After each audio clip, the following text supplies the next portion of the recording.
بنی اسرائیل کا اصل وطن ملک شام تھا، لیکن حضرت یوسف علیہ السلام کے دور حکومت میں یہ لوگ مصر میں آ کر آباد ہو گئے اور ملک شام پر قوم عمالقہ کا تسلط اور قبضہ ہو گیا، جو بدترین قسم کے کفار تھے۔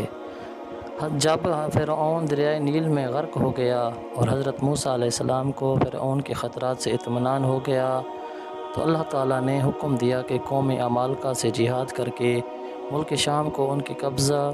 و تسلط سے آزاد کرائیں۔ چنانچہ آپ 6 لاکھ بنی اسرائیل کی فوج لے کر جہاد کے لیے روانہ ہو گئے، مگر ملک شام کی حدود میں پہنچ کر بنی اسرائیل پر قوم عمالقہ کا ایسا خوف سوار ہو گیا کہ بنی اسرائیل ہمت ہار گئے اور جہاد سے منہ پھیر لیا۔ اس نافرمانی پر اللہ تعالیٰ نے بنی اسرائیل کو یہ سزا دی کہ یہ لوگ 40 برس تک میدان طیہ میں بھٹکتے اور گھومتے رہے اور اس میدان سے باہر نہ نکل سکے۔ حضرت موسیٰ علیہ السلام بھی ان لوگوں کے ساتھ میدان طیہ میں تشریف فرما تھے۔ جب بنی اسرائیل اس بے آب و گیا میدان میں بھوک و پیاس کی شدت سے بے قرار ہو گئے تو اللہ تبارک و تعالیٰ نے حضرت موسیٰ علیہ السلام کی دعا سے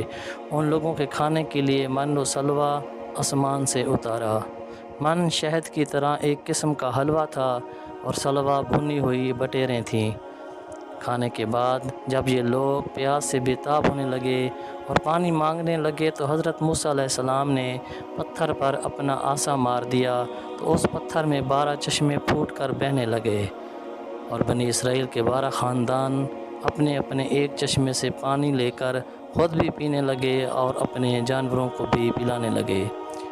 اور پورے 40 برس تک یہ سلسلہ جاری رہا۔ یہ حضرت موسیٰ علیہ السلام کا معجزہ تھا جو عصا اور پتھر کے ذریعے ظہور میں آیا۔